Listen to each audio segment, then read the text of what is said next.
Bueno, esto es un tema que nos atañe a todos, a los distintos estamentos que tenemos que atender o enfrentarnos al manejo de pacientes en general. Y si uno revisa las infecciones respiratorias agudas, bajas, es decir, bronquitis, neumonía, constituyen un problema importante de la salud pública. Y en los meses de invierno son el principal motivo de consulta de los distintos servicios de atención y son causa importante de mortalidad en niños, embarazadas y adultos mayores. Yo me refería a los niños, el doctor Saldía posteriormente va a hablar de los adultos. Pero los servicios de urgencia pediátricos en general en esta época están ya saturados de consulta y los centros asistenciales estamos sin cama. O tenemos camas calientes. Y para esto uno tiene que planificar e implementar estrategias que le incluyan la promoción de salud, que es donde nosotros podemos influir y ustedes ayudarnos. Y para prevenir las enfermedades, y obviamente esto se hace organizado con una red asistencial que el objetivo es que garantice el acceso a la atención de todo el público pediátrico y adulto, en forma oportuna, integral y que sea de buena atención. Ahora, el objetivo es que nosotros sepamos qué es lo que tenemos que hacer y hay una serie de medidas que son simples y que ayudan a esta prevención. Y no sé si ustedes han visto la página del Ministerio de Salud, pero el autocuidado implica 4 consejos claves para evitar las enfermedades respiratorias en el invierno. ¿Alguno de ustedes ha visto esta página del Ministerio de Salud? ¿No? ¿Qué les parece a ustedes que sería una cosa simple y sencilla que podría ayudar a que nosotros evitemos las enfermedades respiratorias? ¿Ustedes dónde trabajan? Jardines infantiles. Eso es lo que me parecía. Entonces, ¿qué medidas les parece a ustedes importantes dentro de su práctica diaria que podrían ser útiles como autocuidado para evitar las infecciones respiratorias en esta época? Ventilar la sala. Perfecto. Bien. ¿Qué otra opción? Lavarse las manos. Lavarse las manos de forma frecuente. Súper importante. Una medida simple. Uno atiende a un paciente o un niño en su caso y tiene que lavarse las manos antes de ir a atender al otro niño, porque si este niño tenía alguna infección que todavía no se había manifestado, va a pasar al otro niño. ¿Qué otra cosa? Vamos a ayudarle.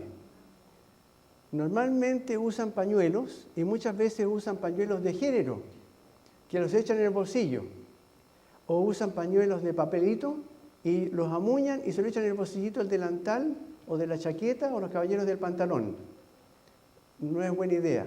La idea es que lo usen y lo boten, porque ahí van todos los virus y obviamente se los dejan en la ropa y después al vecino.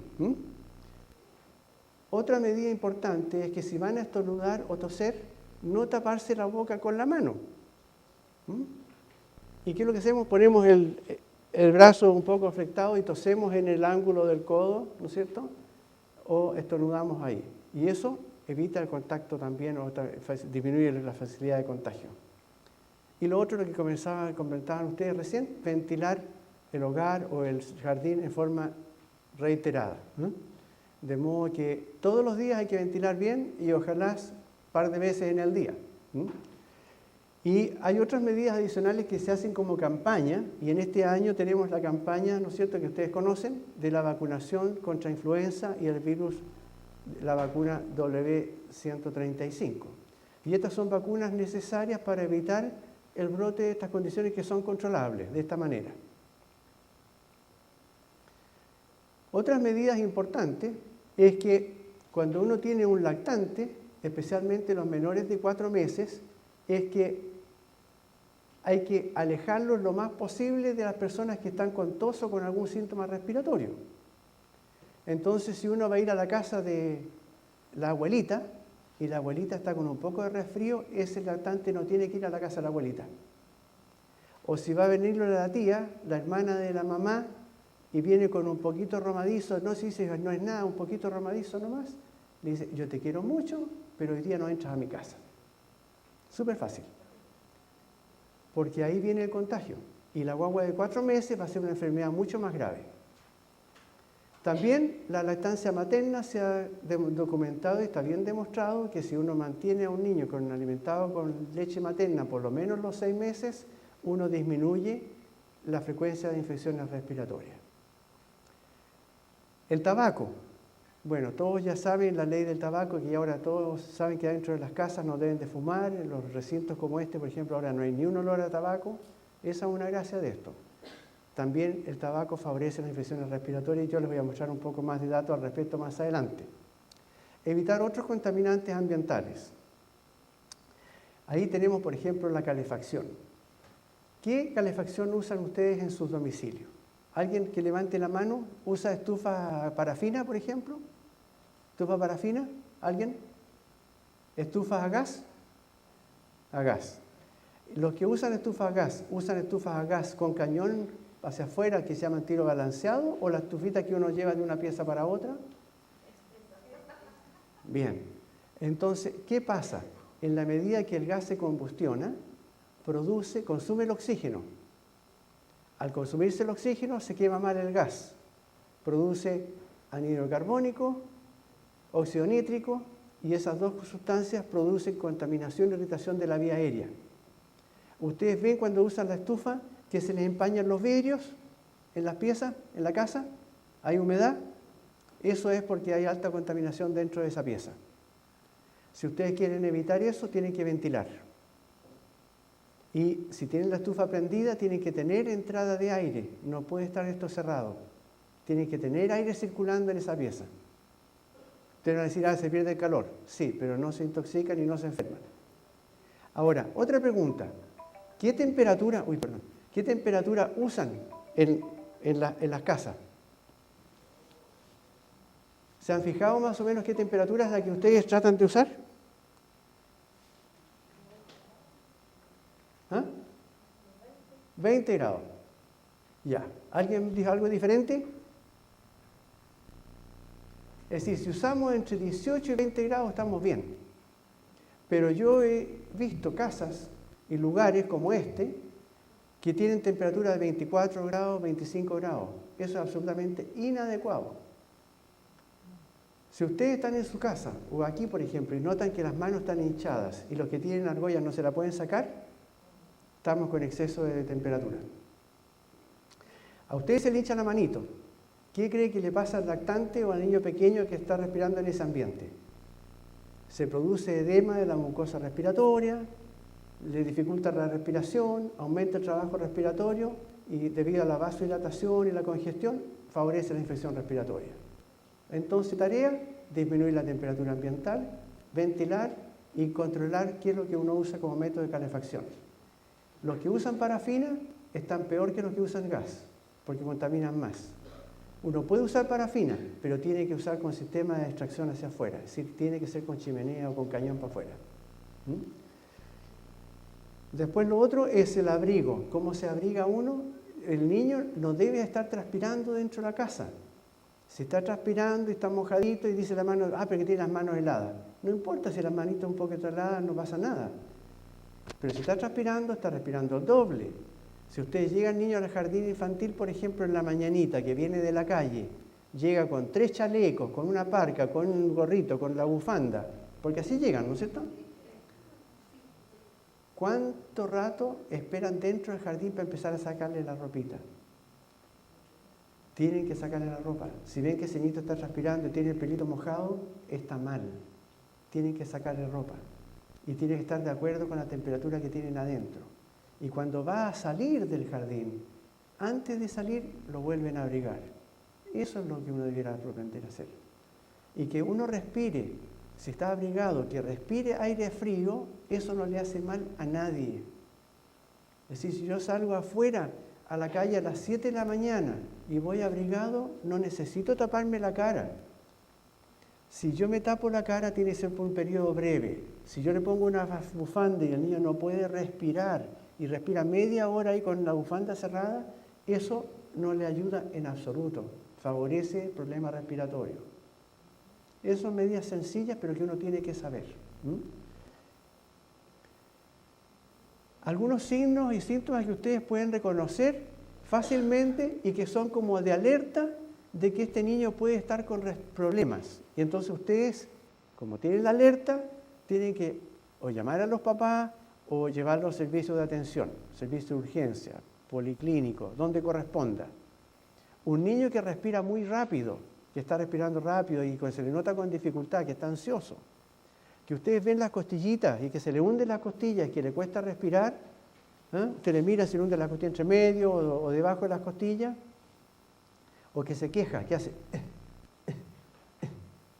está respirando y quejándose, ese niño está con dificultad respiratoria y tiene un problema pulmonar. Entonces tienen que consultar.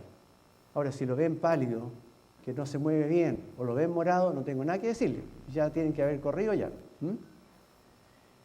Si el niño, por ejemplo, ustedes lo conocen y normalmente se alimenta en buena forma y no es problema, pero ustedes ven ahora que le dan la cucharadita y para porque tiene que respirar entre medio, que le cuesta alimentarse, ese niño tiene que ser visto, está con problemas.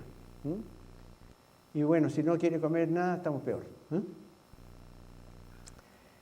Ahora, hay algunos factores de riesgo que ustedes tienen que recordar. Hay algunas condiciones que cuando uno las tiene que decir, este niño tiene más riesgo que otro. Por ejemplo, los niños más pequeños, menores de 3 meses, son de alto riesgo. Un niñito de menos de 3 meses con un poquito de tos y un poquito de fiebre tiene que ser visto.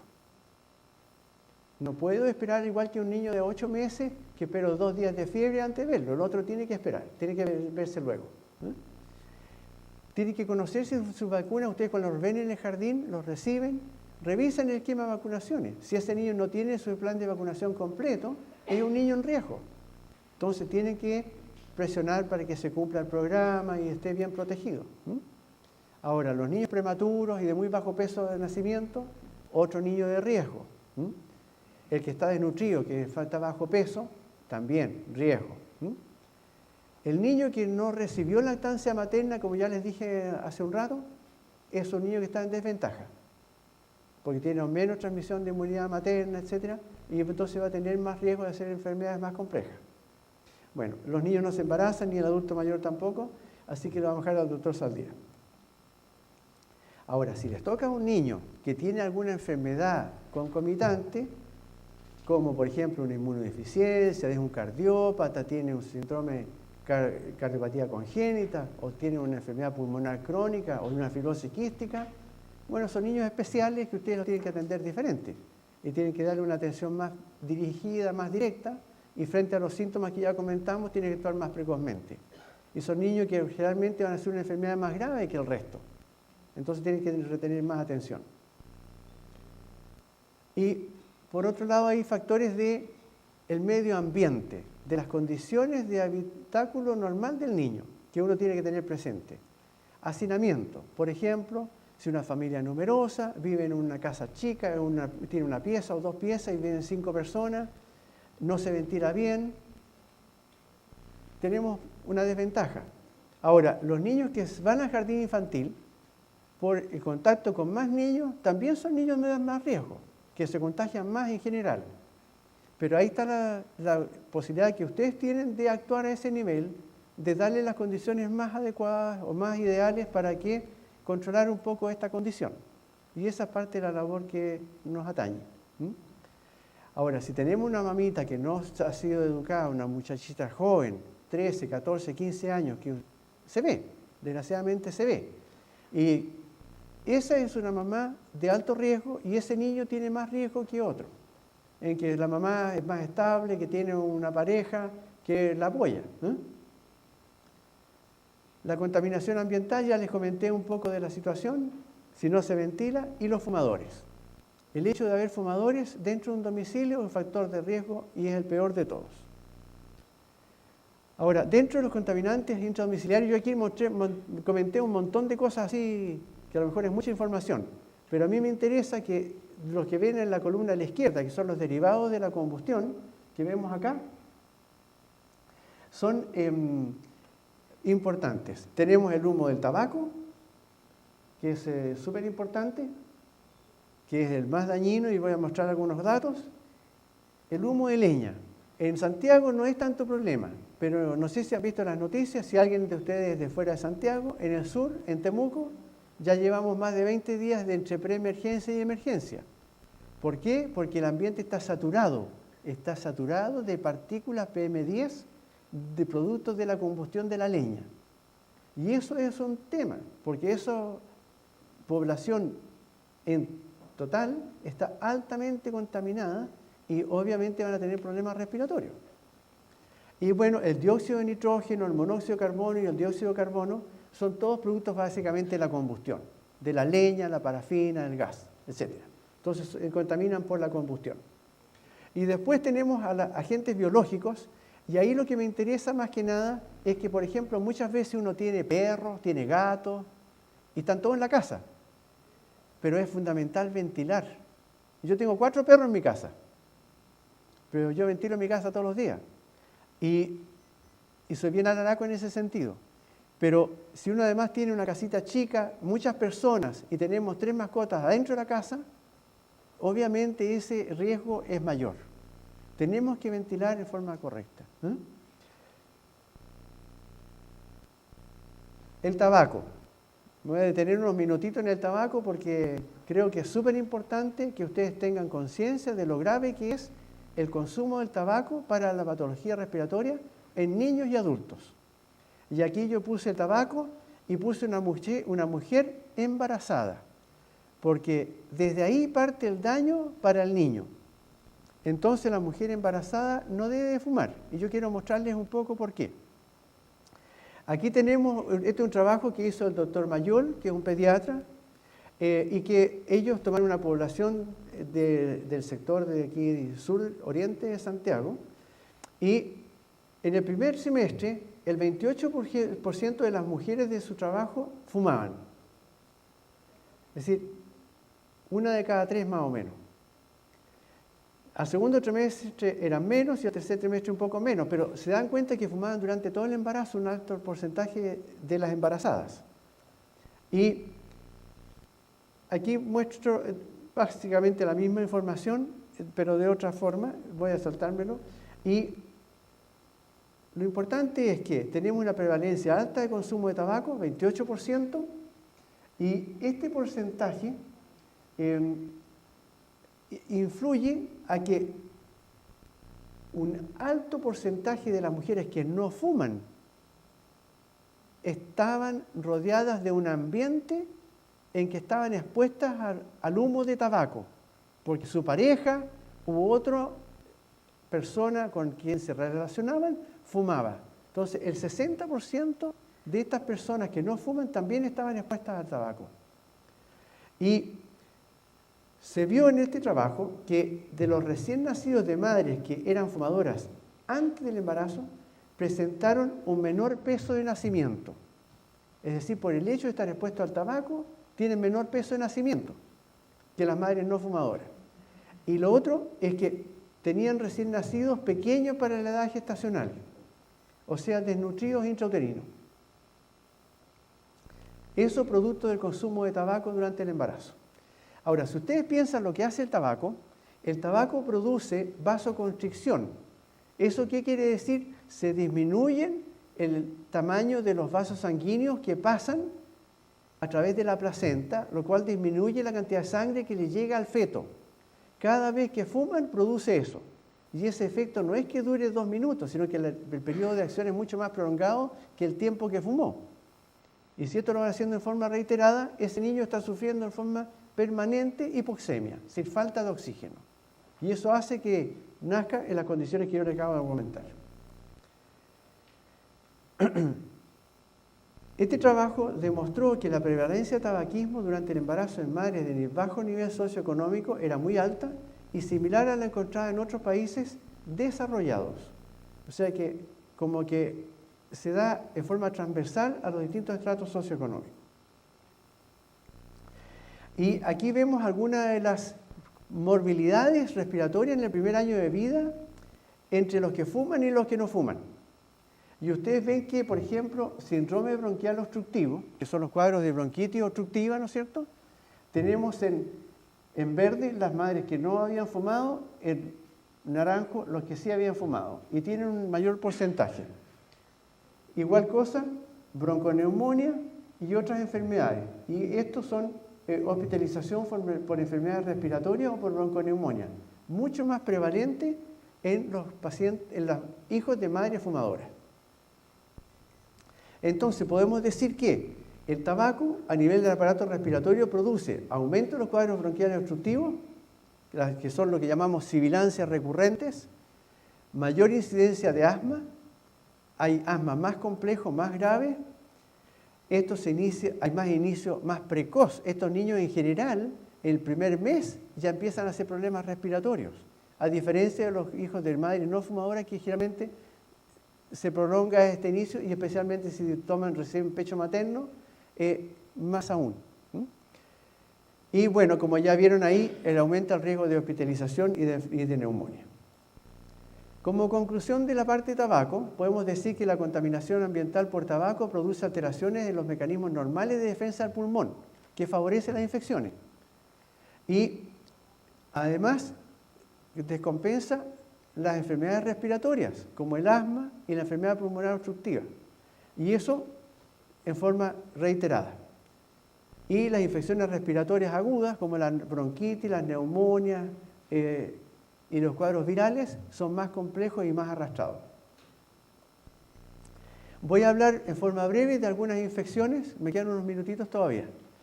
Entonces, vamos a hablar de algunas infecciones. Y les voy a mostrar esto, que es una gráfica que muestra la cantidad de virus respiratorios que hay en adultos y niños en Santiago. Y estos datos, como ustedes ven ahí, son fresquitos. Son hasta el 3 y 9 de junio, la última semana. Y uno puede ver en esta diapositiva que, por ejemplo, en celeste tenemos el virus parainfluenza, que había empezado ya hace por lo menos 4 semanas atrás. El virus parainfluenza produce un cuadro como de gripe o de resfrío, caracterizado por mucha tos irritativa y fiebre. También vemos en amarillo, por ejemplo, en amarillo tenemos el virus respiratorio sincicial, que venía calladito y hace ya 3 semanas empezó y la última semana se nos disparó. Y ahora hay una epidemia de sincicial. ¿Y el sincicial qué es lo que produce? Produce dificultad respiratoria, cuadros obstructivos y los llena de flema a los niños. Es de los que tienen flema y flema. Y eso es lo que le provoca la dificultad respiratoria, con cuadros de fiebre. Pero para colmo de eso, este año hemos tenido todo el año en negrito el adenovirus. Y el adenovirus ha aumentado en las últimas semanas, ya llevamos como 8 semanas en que va como en ascenso lento. El adenovirus es bastante endémico, es decir, siempre está presente, pero nunca en tanta cantidad. Y el adenovirus da cuadros de infecciones respiratorias más graves, con fiebre más alta, más prolongada. Son niños que pueden tener 5 o 7 días de fiebre alta y se ven mucho más comprometidos. Y para colmo, ahora apareció el rojo. El rojo es la influenza. Y la influenza, miren lo que hizo esta última semana. Se disparó. Entonces, este año, a diferencia de otros años, tenemos 4 virus importantes en forma concomitante. Normalmente estos se acomodaban los virus y nos respetaban y aparecía uno, empezaba a disminuir uno y aparecía el otro y nos daban tiempo de descanso. Ahora no. Los 4 están juntos. Y eso es un problema porque la patología y la gravedad y complejidad se incrementa. Porque muchos de estos niños tienen más de un virus en forma simultánea. Y eso hace más complejo el proceso. Les quiero mostrar además aquí otra información adicional para que ustedes vean. Esto es la influenza. Esto es lo que pasó el año pasado en esta misma época, entre el 4 y el 17 de junio del año pasado. Y aquí tenemos datos, me van a perdonar, son de la clínica Almana, yo soy de ahí donde trabajo, así que de ahí saqué los datos. Pero aquí tenemos la distribución en edad. Y ustedes ven que los más afectados son los que me toca ver a mí, los pediatras. Entonces, y dentro de esto, los más pequeños son los más complejos. La alta prevalencia de estas infecciones afecta en forma más habitual a los más chicos. ¿Y por qué? Porque están más hacinados, tienen más actividades en conjunto. Los cabros más grandes, cuando ya tienen adolescentes, ya empiezan a hacer actividades más separados, no tan achoclonados, ¿no es cierto? Algunos se juntan demasiado, lo que es el problema, pero ese es otro problema. Pero aquí están apatotados, están en grupos y andan en rebaño. Y eso hace que los contagios sean mucho mayores. Y aquí es donde ustedes pueden intervenir, entre los más chiquititos, los lactantes y los preescolares. Un buen manejo de los cuidados que yo les comentaba en un principio, eso favorece a que se contagien menos. Ahora, la influenza, un par de datos. ¿Cómo se transmite la influenza? El virus de la influenza se transmite principalmente de persona a persona. ¿Y qué es la forma esa? La tos, el estornudo, al hablar muy cerca. Cuando yo hablo a alguna persona y estoy un poquito resfriado, tengo que echarme para atrás, no así de cerca. De modo que cuando yo hablo y si hablo fuerte, no le salte mis bichitos al otro. Y la otra cosa, que si yo tomo un objeto y estoy resfriado, ese objeto lo dejo contaminado. Entonces tenemos 2 chiquillas atendiendo en la sala cuna. Y una está un poquito resfriada, tomó una botellita. Y después vino la amiga que le dijo, la Sarita dejó esto aquí, voy a buscarlo y la Juanita lo toma. Ahí llegó los virus.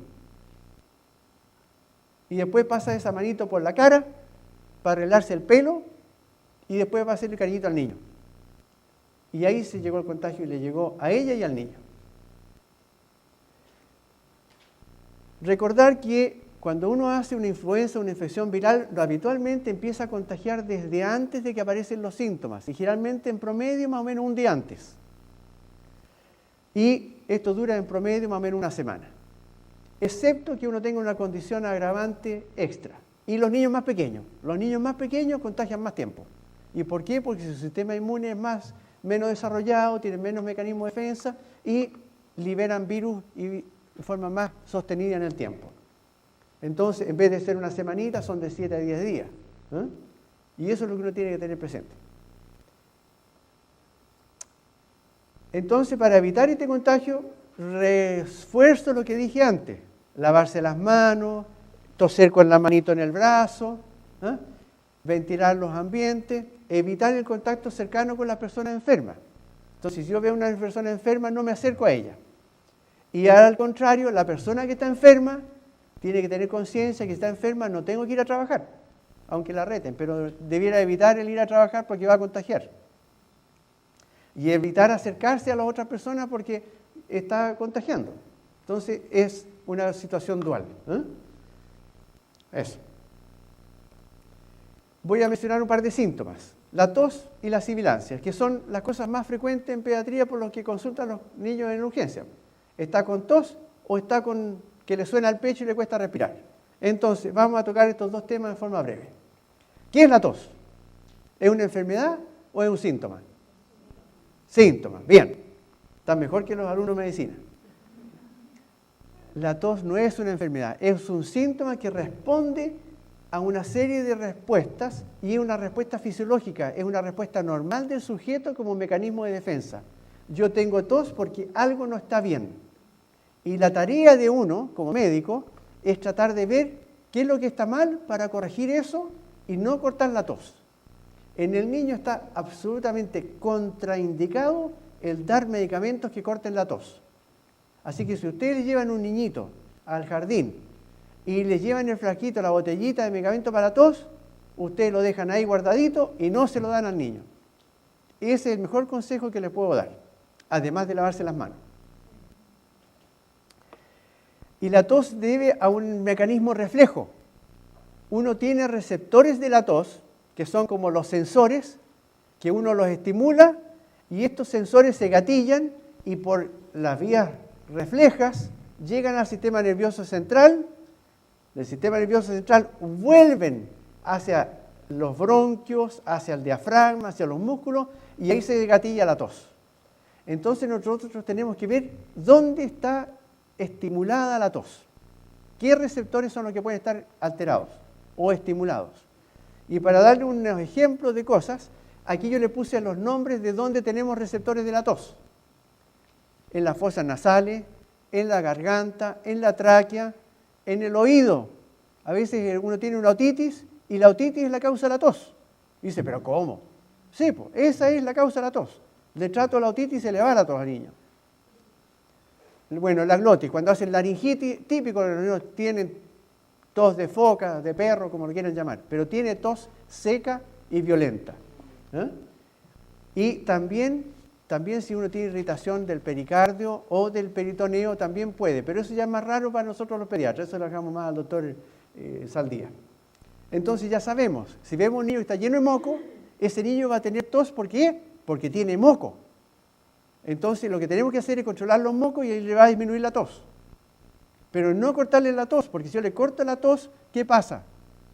Lo dejo más horas sin toser, entonces al cabo de 4 horas va a tener mucho más moco y va a toser mucho más cuando pase el efecto del medicamento que le cortó la tos. Y si eso lo hago de forma reiterada, va a terminar siendo una neumonía porque lo dejé acumularse las secreciones dentro de la vía aérea. Entonces, ¿qué es lo que vamos a hacer si tenemos un niño con tos? No requiere tratamiento directo, como dice ahí, sino que debe ir dirigido el tratamiento a tratar la causa que desencadena la tos. Y esa es la tarea que uno tiene que hacer.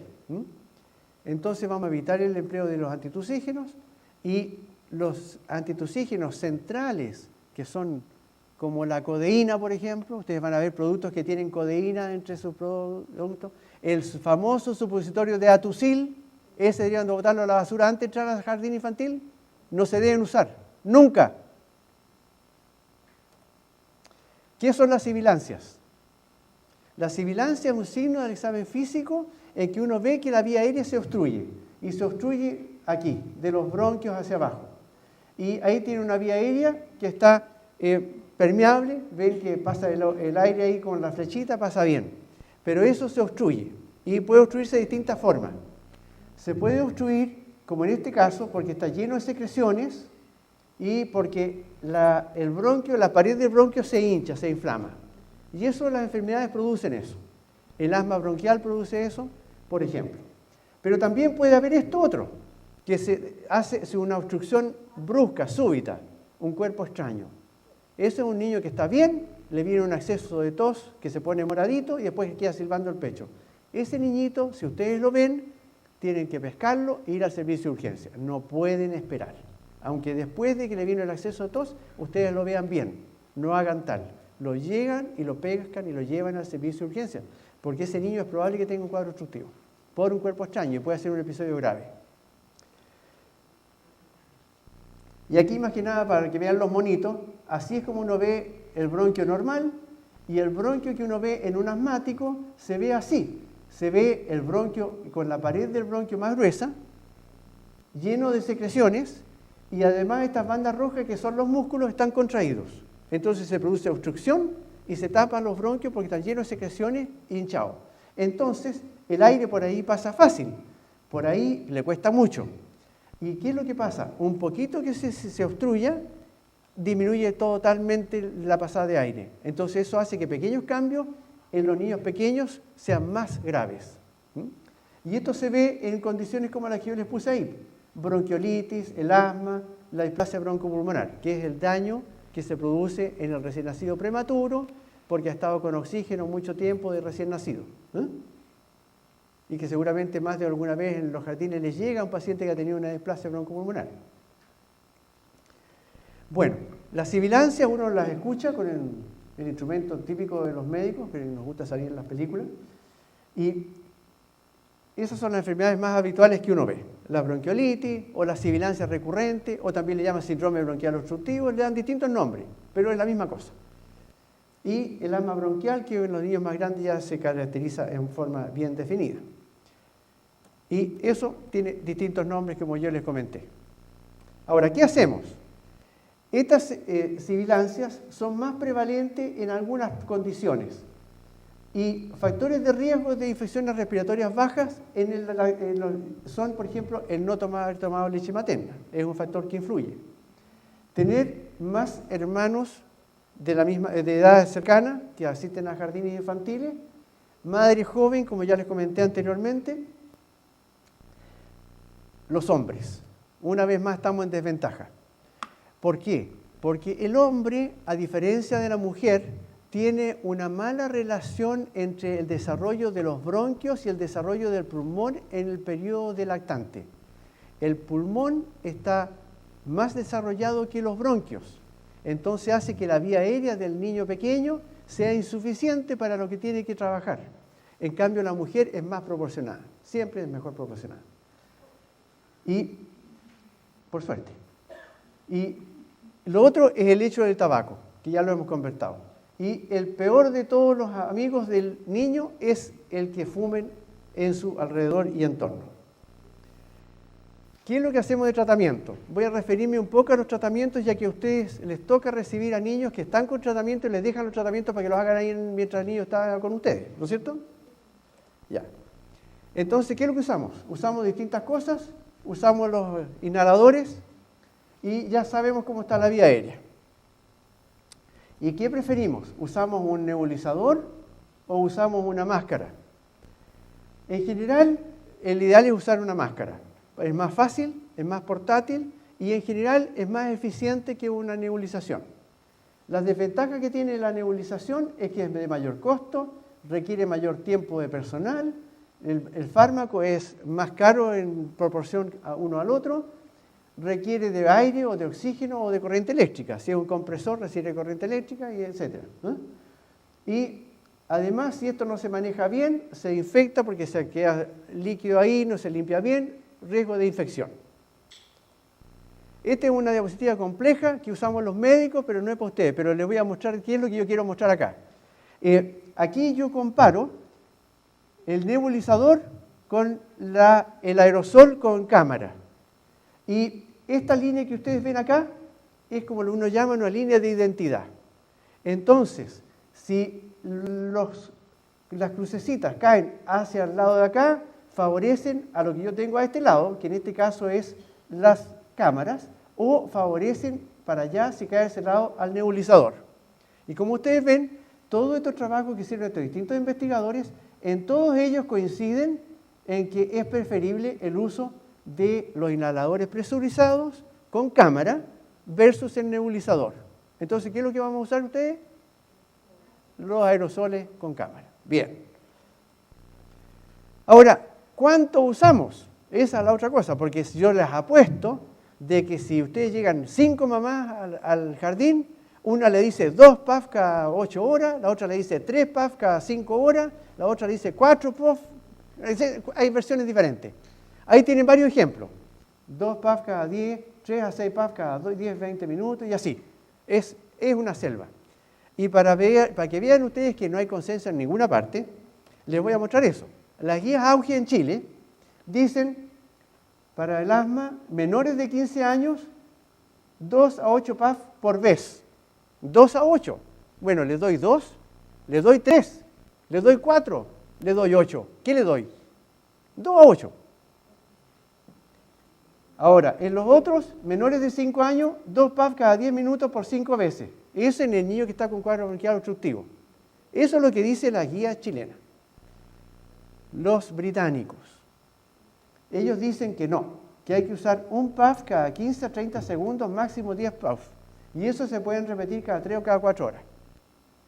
Eso no es lo mismo que eso. Pero más aún, la guía española, 2 a 4 puffs cada 20 minutos, si es leve, la bronquitis obstructiva, o 4 a 8 puffs cada 20 minutos, si es moderado, y hasta 3 dosis. Bueno, yo les muestro todo esto. ¿Cuál van a usar? Es una selva. Entonces, para mí, lo más importante es que uno no tiene que ser cuadrado. Tiene que usar una dosis prudente. Yo normalmente digo que es preferible usar 2 dosis bien usadas. Yo soy farmacólogo, además de pediatra. Y el medicamento por ejemplo, el Aerolin, salbutamol, empieza a hacer efecto entre 1 y 3 minutos. ¿Y qué es lo que hace? Abre los bronquios. Entonces yo prefiero que hagan un puff, que respire las 6 o 7 veces con la cámara puesta, espero 3 minutitos, 4 minutitos, y ahí le hago el segundo puff. Y veo cómo respondió. Y si a las 4 horas se empieza a toser de nuevo niñito, repito. Y si no, dejo pasar otro rato más largo. Pero lo voy ajustando al paciente. No es que yo lo tenga que dar así como reloj del tiempo, no. Esa es mi percepción. Entonces, tenemos distintos monitos de distintos tipos de nebulizadores que en general yo diría que no hay que usarlos y sí vamos a preferir las cámaras. Tratamientos. Ustedes van a ver que les llegan pacientes con de todo. Algunos tienen salbutamol, otros tienen Verodual, otros tienen Convivent, que ya no existe. Los nebulizan con adrenalina racémica, les dan corticoides a tomar, les dan corticoides inhalados o les dan quimioterapia.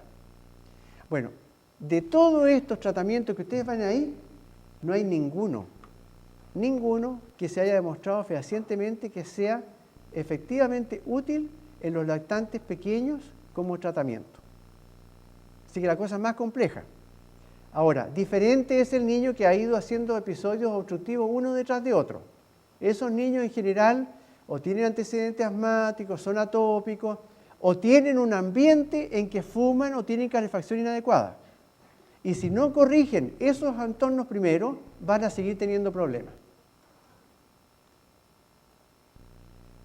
Mi percepción es que el uso de corticoides inhalados a largo plazo en niños sibilantes y que tienen bronquitis obstructiva recurrente, menores de 2 años, sin un criterio que diga que es probable que sea asmático, no deben usarse. Porque muchos de ellos superan el problema de sí o sí cerca de los 3 años y no requieren del uso de corticoides que tiene efecto inconveniente a largo plazo. La quimioterapia respiratoria, nosotros en general en Chile abusamos de la quimioterapia respiratoria en pediatría. Es útil cuando el niño está lleno de secreciones, pero no en el momento que está obstruido. En el momento que está con mucha dificultad respiratoria, ustedes le hacen quimioterapia en ese minuto y el niño se obstruye, se estresa, hace hipoxemia y no le ayuda. Una vez que ya está empezando a recuperarse, en que empieza que ustedes lo sienten que tos y está lleno de flema, de pollo dentro de la vía aérea, en ese caso le ayuda un poco de quimioterapia. Y lo que queremos es que este niñito viva y crezca feliz. Muchas gracias.